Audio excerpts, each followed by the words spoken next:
Imagine how your life would be if you could hear sounds as small as a grain of sand when someone is speaking. That's the superpower of my next guest. Tracy Goodwin is a 6'2" splenic manifester, and she's kicking off the interview summer series, Conscious Creation in the Age of AI. Tracy uses her superpower for voice coaching. And she's not a voice coach like traditional voice coaches who work with dialect or slowing down or pausing or annotation. She's actually working with the wounding around or behind the voice masks that we wear. I had the pleasure of working with Tracy personally for the last 6 months, and I can tell you that she's the real deal. Today, we are having a robust conversation around why authenticity matters now more than ever in the online space, and how we are not ever going to get that through AI. Tracy really gets on the soapbox about calling it in and looking for everything to be fast and easy as creative entrepreneurs, and asks us to focus on our ideal clients and the experience that they are here to have, so that together we can have a big impact and really change things for the better. She's not necessarily anti-AI, but she's sure not on the bandwagon of using it for everything in our businesses. Welcome, Tracy. I can't tell you how excited I am to have you here with me to kick off this AI series. Well, I'm so excited that I'm going to get to kick it off, and I'm thrilled to be here, and I'm frustrated beyond measure that today and the days leading up to this, I have had so many voice challenges. So I hope you can bear with me and my little bit of hoarseness and nasality, but I can't wait to dive into the conversation. Yeah, I know it's going to be worth it, even with your nasality that you feel like you have there. So this is totally unrelated to our AI episode, but I'm curious because when I started working with you as a voice coach, I lost my voice. I think twice that happened when we started together. Does that happen a lot with people in your world when there are shifts coming? It is stunning to watch. And even like we were talking before we started today, I feel pretty confident that my voice and this illness has to do with a move I'm about to make out of a city that is oppressive to me. But it is, and I don't ever tell the students this, but it is like clockwork. At week 3, what happens? At week 6, what happens? That is because the subconscious, as you know, the way I approach voice, the subconscious is truly calling the shots on the voice, and people will lose their voice. They will get, it is clockwork. And every time, and I've had people that I've worked with many times over the years that they completely lost their voice, and there was always an outside factor. Now, I'm not a medical doctor, and I'm not saying don't go to the doctor if you lose your voice, but there's always this silencing that is happening around us when we lose our voice. So it's truly fascinating. So my listeners have heard little tidbits about you for the last 6 months or so. I guess I've been in your world and working with you. And so they've been hearing little bit of mic drops about things from Tracy. Can you tell me in your words about your work? How did this come to be? Tell us all of the things about psychology of the voice. Well, psychology of the voice almost didn't become a thing because I was working so hard to not work with the vehicle of the voice. And that is because I was actually raised in a family where I wasn't allowed to speak. And as a result of that, there were many catastrophic things that happened in my life. So I couldn't make the connection. I was a little slow on the take, Vickie. I couldn't make the connection. I felt like an imposter. How in the world could I be being called? And I was very much being called from a very young age to coach voices. And I couldn't understand how in the world that could be when these catastrophic things had happened to me because I couldn't use my voice because of my upbringing. Now, in retrospect, many years later, I can see that I was born into the training ground. And I always knew that I could hear 7 layers of sound. I always knew I could hear voices and what was in the underbelly of the voice. I thought up until my 30s that everybody could hear the way that I can hear. And they can't. I can instantly hear 7 layers of sound in a voice. Now, here we are 30, 40 years later. I have created something I call psychology of the voice. And I created psychology of the voice based on it really started when I was teaching dialects, because while I didn't want to coach voices, people kept finding me in Yellow Pages days. I'm like, how are y'all finding me? And what we did back then was I taught dialects to actors for movies, and I took dialects away from business people. That's what we used to do 40 years ago. And I became fascinated. That was safe.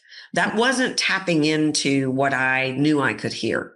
And I became fascinated with, why do the Irish sound Irish and I sound Texan?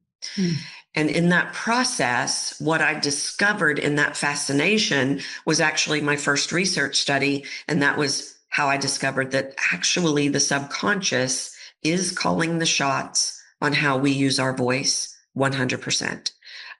Typical voice coaching says the air hits the vocal cords and vibe, all of this, and all of that is true. But I was very clear on the subconscious number one goal is to protect our heart.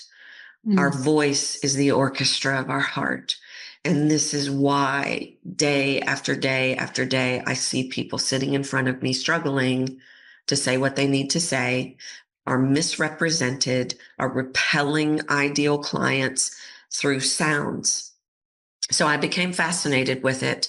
And very, very early on, I created the concept of what I call psychology of the voice, that our experiences of our lives, predominantly before we're 5, information comes in, words are spoken. Why are you so loud? The subconscious kicks in and says, don't worry, I've got this. And literally starts controlling, if you will, how the muscles are going to hold the face, are going to allow the sound out. And so what I do is I instantly hear all those sounds in the top 6 layers that are telling the wrong story about the truth of who we are. And in that 7th layer is the gold of the truth of who we are. And I can hear that, and it becomes a North Star. So I take away the voice for people, the voice that the world said, this is who you have to be. And I bring people back to the voice of who they really are. In a nutshell, that's it. And I've been through the process, and it's not as painful as it sounds. But sometimes it is as painful as it sounds. Yeah, it has its moments. Yeah. Okay, so a few things here. One of the things that I would love to unpack just for our listeners is that Tracy is a 6'2" splenic manifester.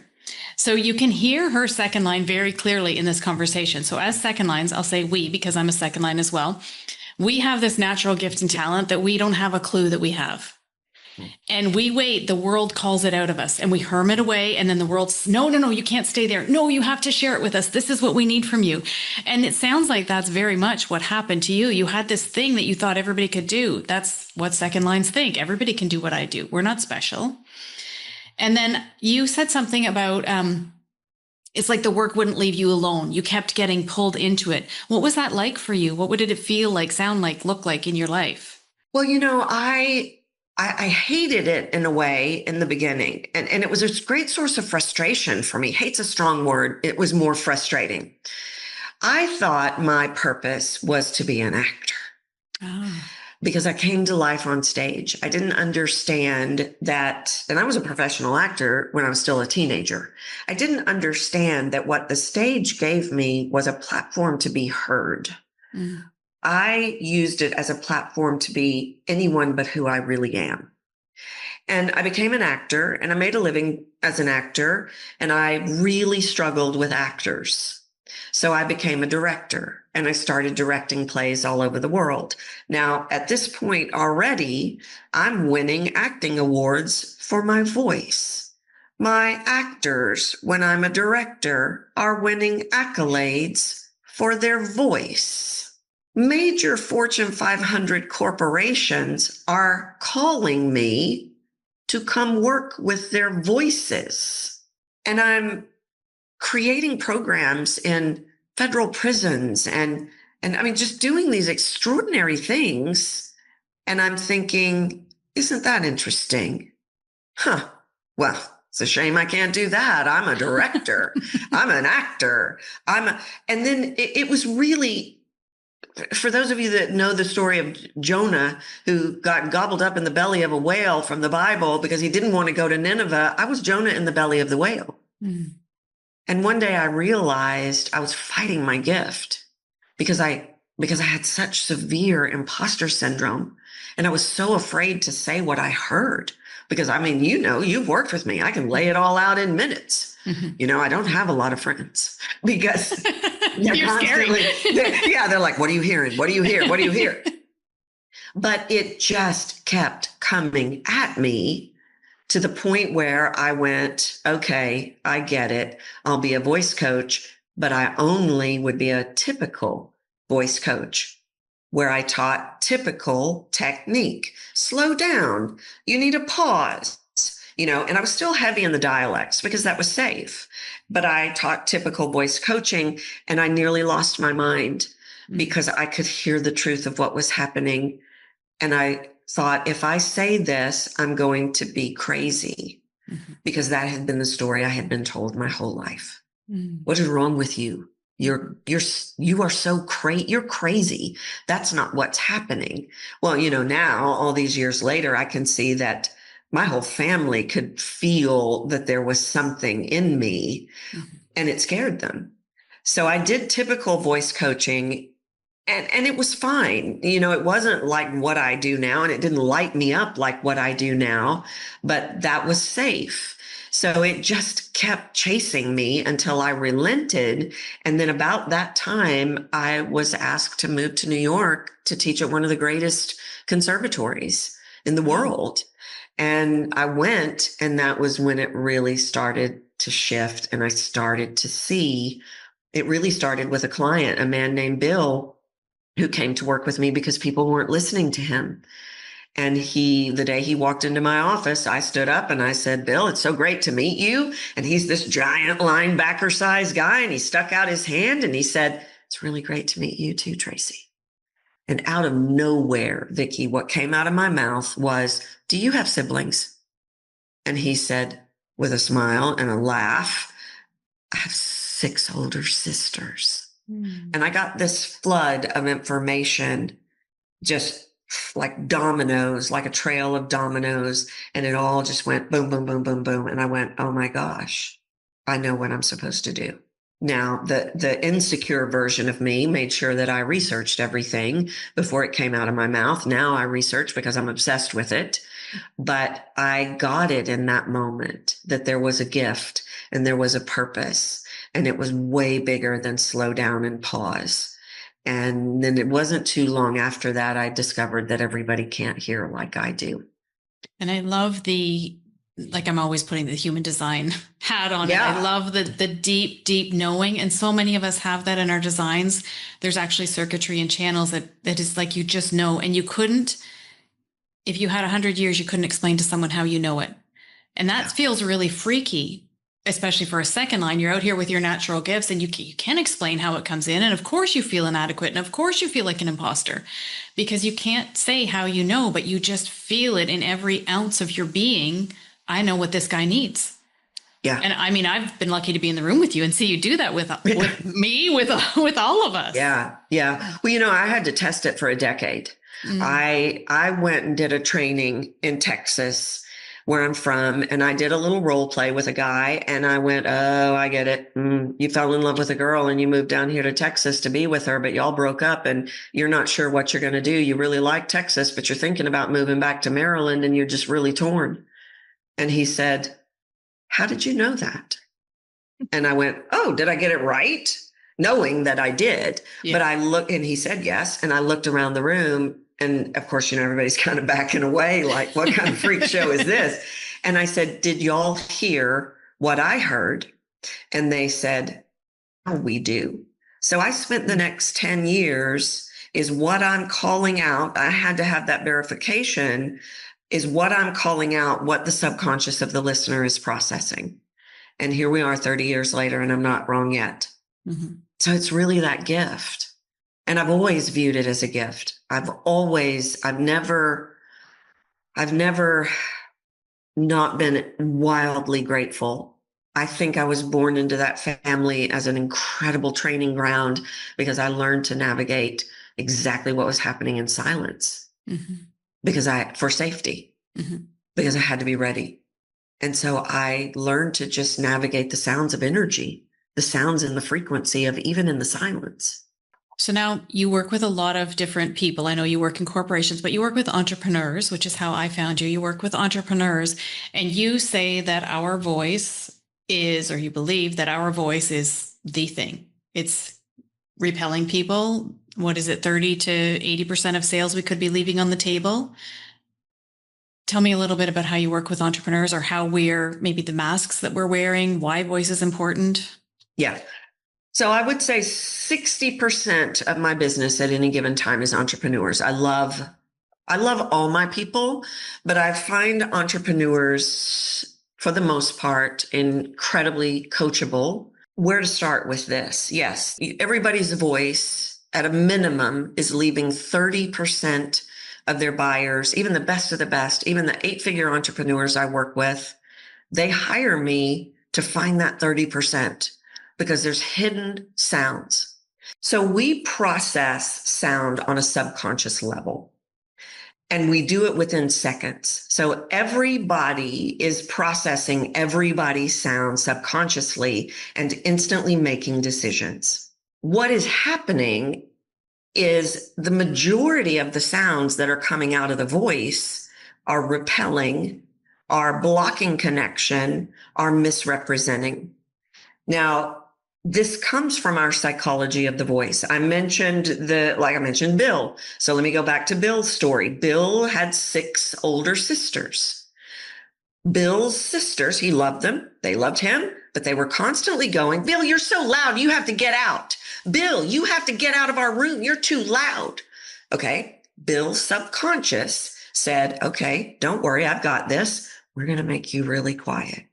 So now Bill's talking like this, and he's going in the boardroom and he's saying, we've got to make this change. And everybody's making a decision on that sound that says Bill we don't even listen to him. He doesn't even know what he's talking about. So now Bill has this frustration because of this sound that does not represent the truth of who he is. So we have all these internal stories and all these internal insecurities that are manifesting in sounds that I call voice masks. So with Bill's story, one of his main voice masks was the mask of do not bother, because he didn't want to bother his sisters. So if I just go into the boardroom and I say, we have a major financial problem, we're going to lose a lot of money if we don't take this action. He's not bothering anybody. And they're going, you're crazy. You don't even know what you're talking about. We got to do this thing over here. And he doesn't want to bother anybody. So he's going, well, I don't think that's a good idea. Yeah, we're doing the thing, Bill. And off they go. And we all wear masks because we all have stories, and we're all misrepresenting ourselves in our buyer's mind, especially. Selling is the fastest way for me to bring out the worst in a voice. Well, I don't want to bother anybody. Well, I've got to prove I know what I'm talking about. Well, I've got to justify this price. All this stuff is coming out in sound, and we don't even realize it because, and this is not a criticism, even though it will sound like one, we're not thinking about voice. We're thinking about, I got to get the funnel, and I got to get the price, and I got to get the offer, and I got to get out there, and I got to get the messaging, and I got to ram it down their throat like this. I don't know why they're not buying. Because you rammed it down their throat like that, and you repelled them with that sound, and they shut you down in 3 seconds, and they decided you were not the one when you were the one. but all your sounds and all your masks told me the wrong story. So we throw this word around, authenticity, and it makes me crazy. We throw it around, but does anybody explain what it is? Very few. Well, what it is all the real sounds in me that I'm not afraid to show you. Multiple people that have worked with me have said, you have the most amazing people in your groups. Yeah, because they know Real. I'm their one. They heard it in my voice, and I delivered what they were looking for. I didn't pretend to be professional or something like that because I'm scared you're going to think I don't know. So I'm going to put my professional mask on. And then you're over there going, I don't know. I like her stuff, but I don't know. No, you know exactly what you're going to get with me. And that's what authenticity is bringing up all those sounds that are buried within us because we're trying to be what the world says. I've got to be a people pleaser. I got to prove I know. I've got to be professional. I've got to be superior. I've got to be a cheerleader. Welcome to the webinar. I'm so glad y'all are here. It's great. Okay. You just lost your retention. Mm-hmm. You now have a retention problem because you did that, because you were being what the world said you needed to be, because surely you're not enough. Mm-hmm. And we've bought the lie. And so we keep pushing the same. I see it every day, that we watch somebody that's successful online, come out like this, and we start doing it. And I'm like, what are you doing? That's not even who you are. But we chase these external things, and we apply those sounds, and then we leave our buyer disconnected from us because voice masks block, and they don't know who we are, and they certainly don't hear who they think we are. So there's just major disconnect. I don't really know who you are, and I don't really know if you can deliver the experience I want. So I guess I better go find that person. And that's how we leave so much money on the table. Then, all of a sudden, we find out that ChatGPT can write our content for us. And AI can clip our videos and make our voices sound better. And we can speed up our reels and we can do all of the things. How are you feeling about AI these days and authenticity?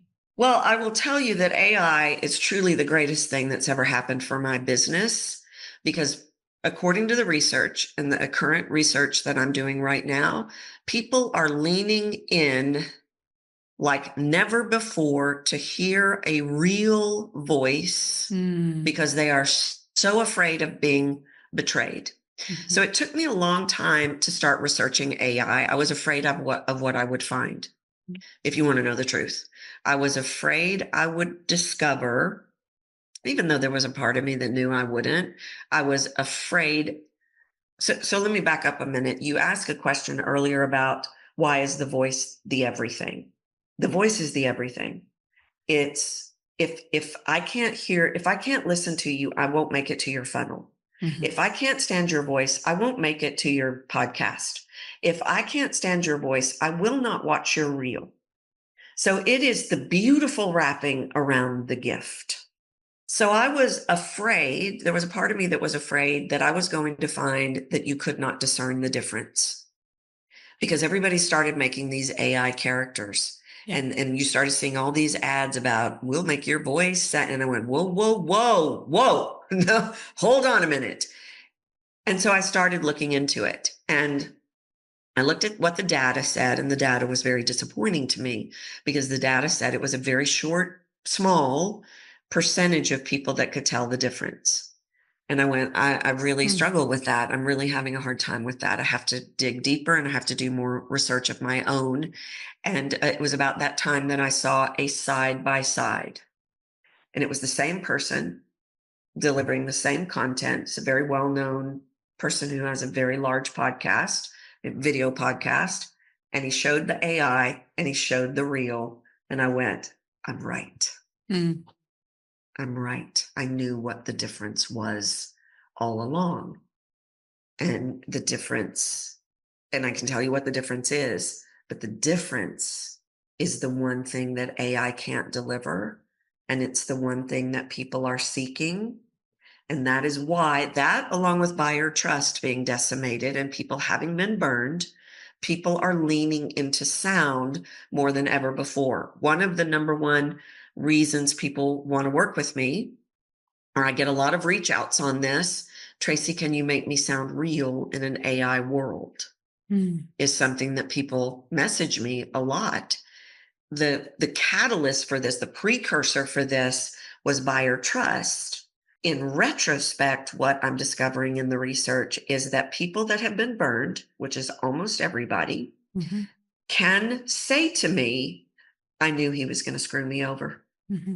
I knew she was lying, in retrospect. So what that's doing is that's causing people to listen differently.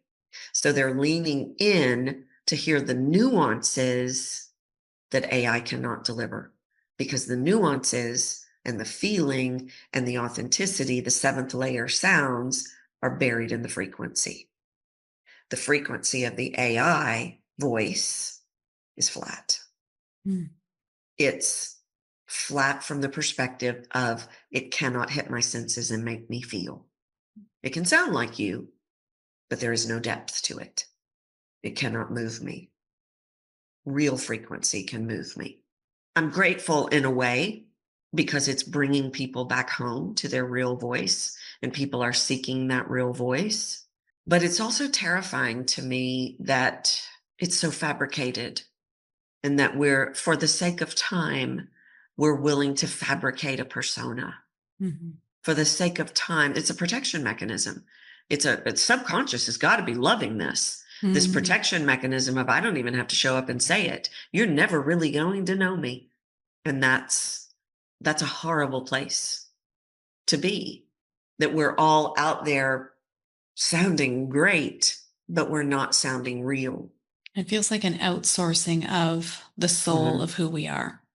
Yeah. On so many levels right now. Definitely, because the nuances of our vocal makeup create the experience that people are seeking. When buyers buy, they want a certain experience, and people don't think about sound this way until they hear me talk about it, and then they can totally see it. So let's say I wanted to hire a health coach, and you've probably heard me tell this story before. If I wanted to hire a health coach, I'm not going to have somebody yelling at me. That's a sound. That's a feeling. You're going to make me feel like you are militaristic and mean by sounds in your voice. I don't want that. But I also know that I will manipulate over cupcakes. That's a sound. So the person's going to have a backbone. That's a sound that creates a feeling. I'm seeking an experience of a health coach, of the way I'm going to, I want to feel. AI voice can't do that.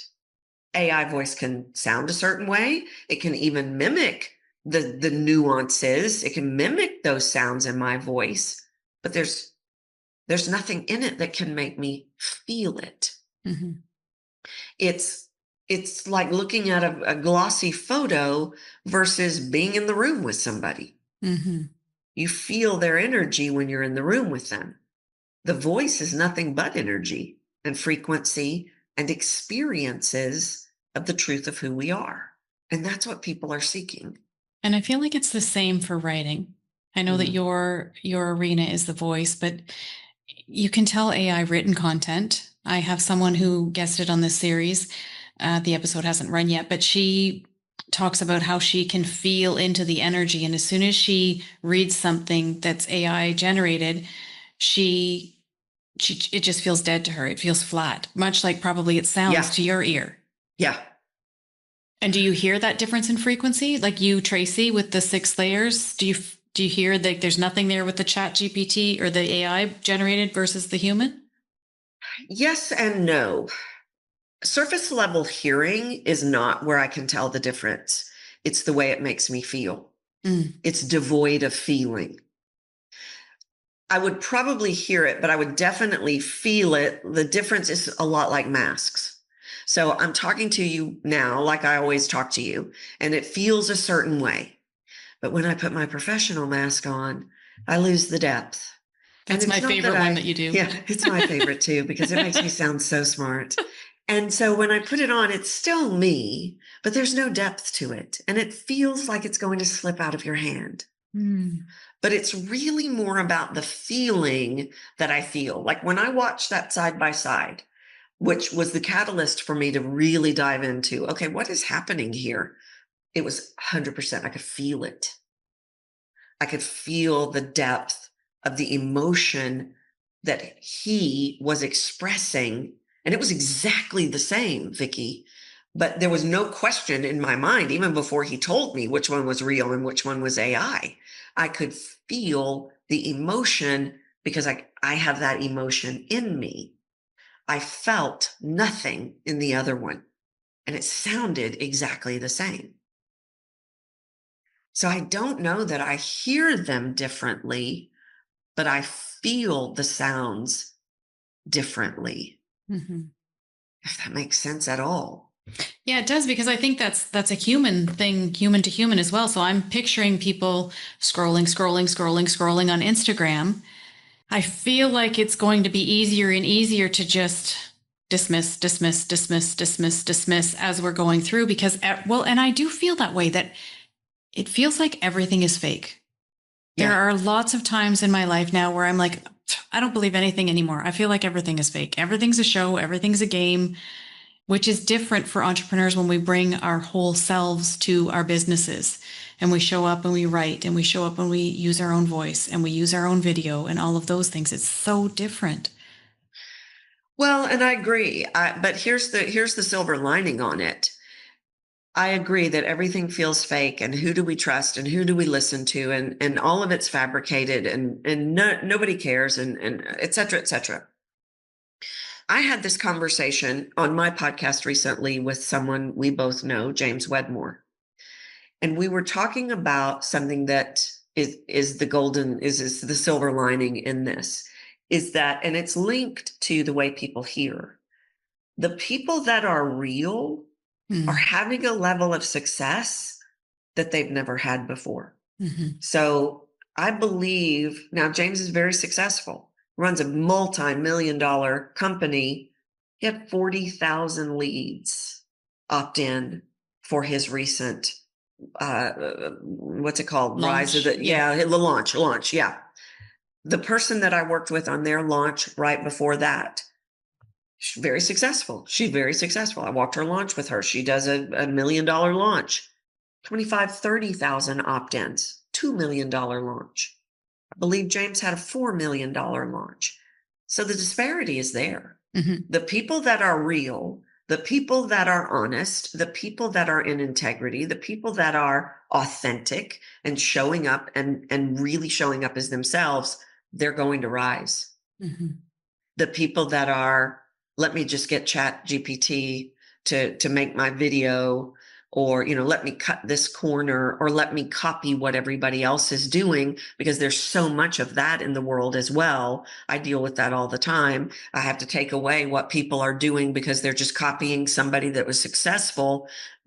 That's almost like they're going to eat themselves alive. They're going, there's going to be this balance shift where the people that are pretending and the people that are fake and the people that are you can't connect to, they're going to really struggle. Where the others are really going to thrive. And that's the thing. It's like I really feared AI from a voice perspective, but now I can see how it's actually the greatest thing that could have ever happened to my business. Because people are finally being pushed to the precipice of, okay, I've got to learn how to get over myself and show up. Because for years we didn't have to. For years we could just pretend. And that pretend is just at an all-time off the charts. Even the writing, and I can't tell the difference. I hear people talk about that all the time, about they can instantly spot a Chat GPT written email. Now, I can't tell that, but the way I use AI is I always write it first. I write it, and then I have Chat GPT make it look a little better. Yeah, And then refine I it. go, refine it. And then I go back in with another sweep. But I guess this is what I hear you saying, that people are just having them write my course, write my book, write my movie, write my, without any creativity whatsoever. I guess that's what people are doing. Yeah, I was at an event and there was an AI panel on stage. And one of the gentlemen said that he was bragging that he had just written a course completely with AI, every bit of it with AI. And he launched it and made $100,000.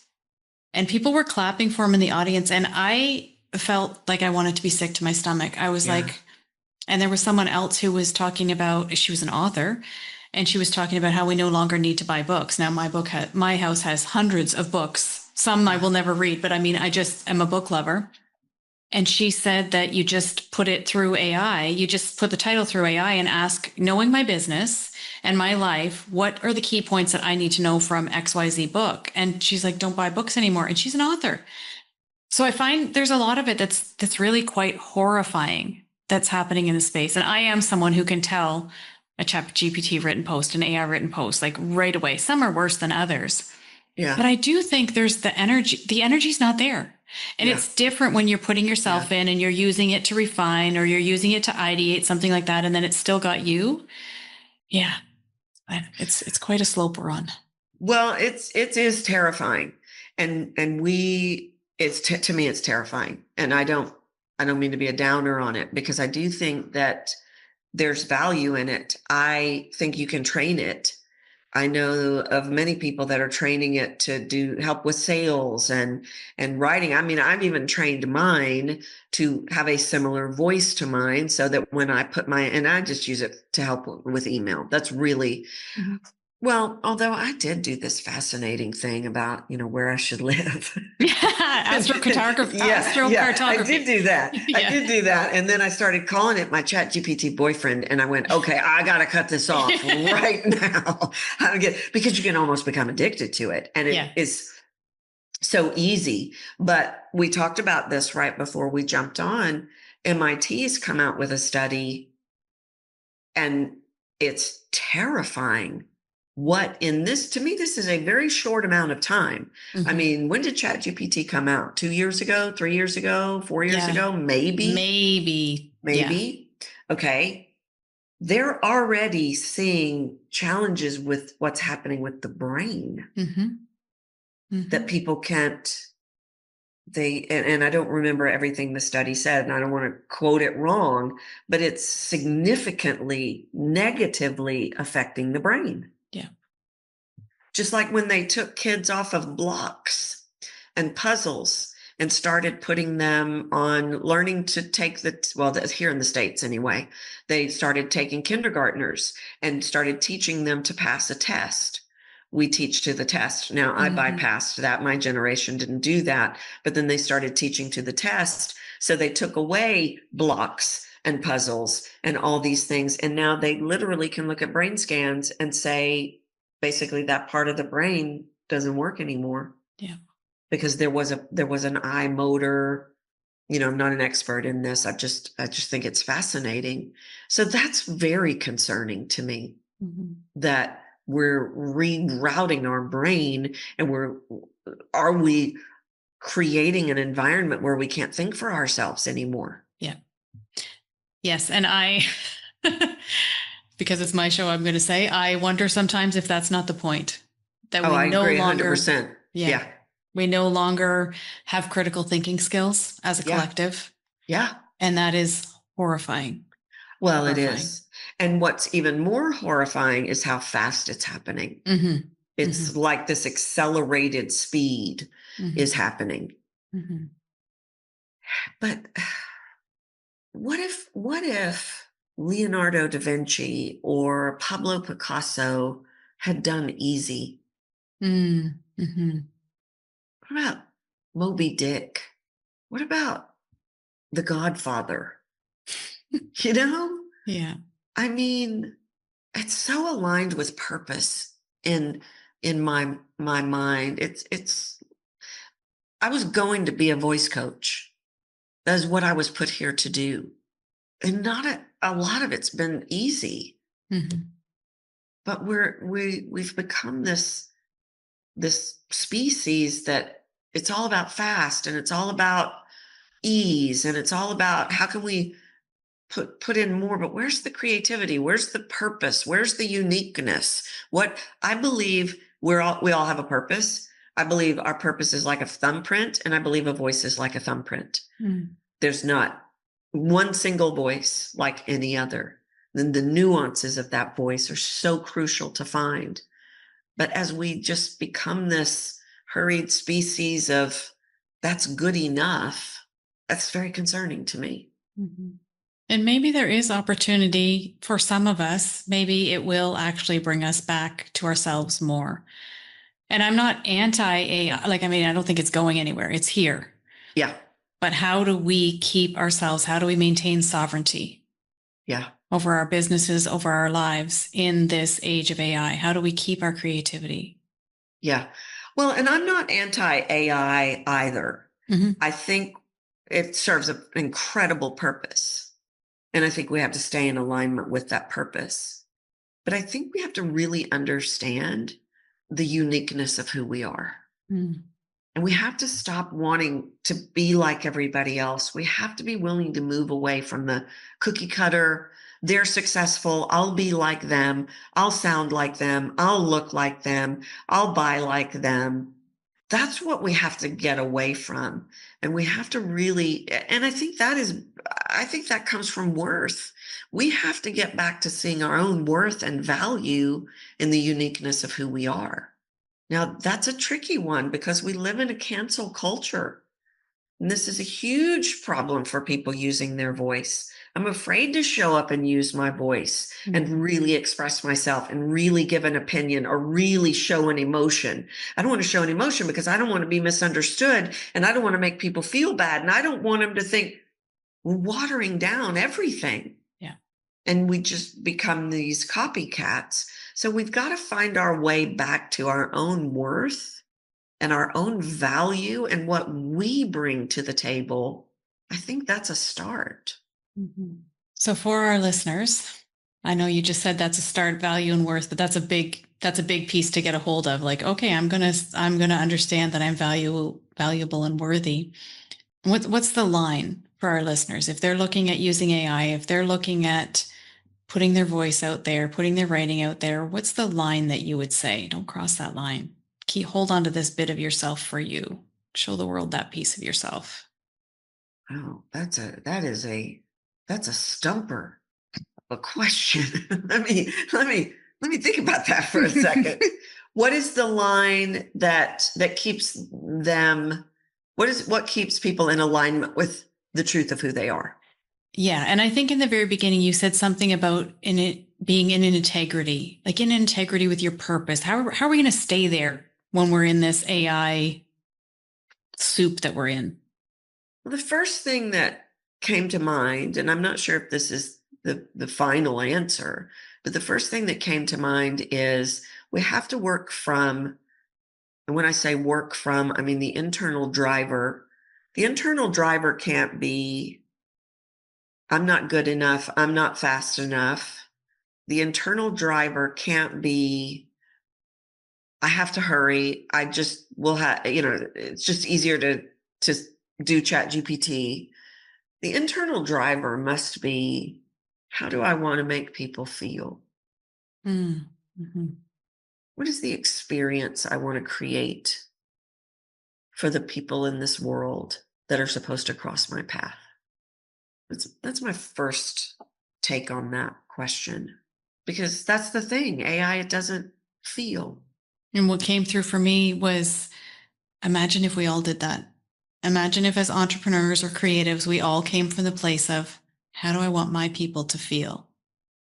We could change the world. Oh, yeah.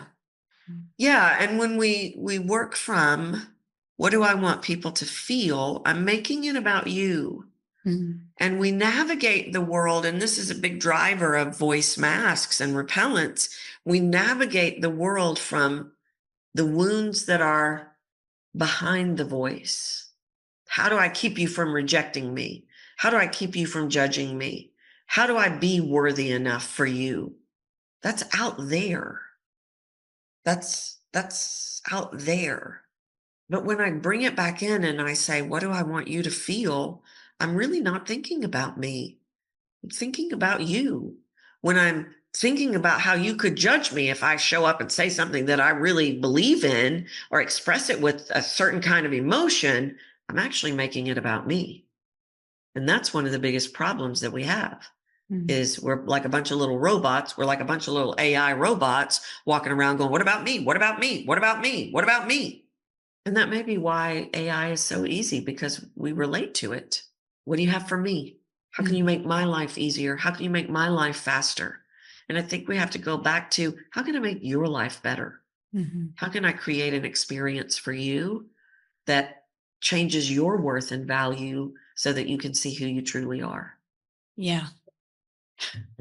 Instead of, this is going to be my 6-figure launch, this is going to be my 7-figure launch, thinking those thoughts as well, that as entrepreneurs, we can get into the trap of, for sure. Yeah. Well, thank you for being here and having this important conversation. I appreciate you. And where can people find you? Well, I have loved this conversation. Thank you so much for having me on. And I am Captivate the Room everywhere. CaptivateTheRoom.com. I'm Captivate the Room on Instagram. I'm Captivate the Room everywhere except LinkedIn. I'm Tracy A. Goodwin. Okay. We'll link that up in the show notes too. Thank you for being here, Tracy. Thank you.